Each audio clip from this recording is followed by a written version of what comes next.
Hello guys, for today's vlog, ito muna gagawin natin ngayon.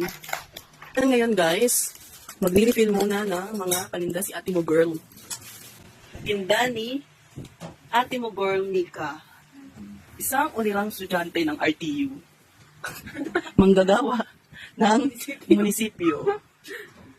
Tingin mo yung mga tinda mo. Yan. Isang katutak madami. O, ito pa guys, marami tayong available na Ito pa po. kalamansi. Saka meron pa po, bukidol. Oh. Bili na kayo. O, bili na po kayong butchiron. Ito pa po, O, ito pa daw po, puset. At mani. Ano pa? Ano pa, Carly? Po, Yum-yum.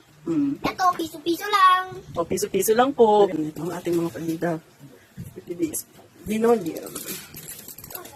So, may mga kalamansi din tayo, guys. Ilang box pa yun. Meron pa doon. So, sa mga gustong bibili, message lang kayo.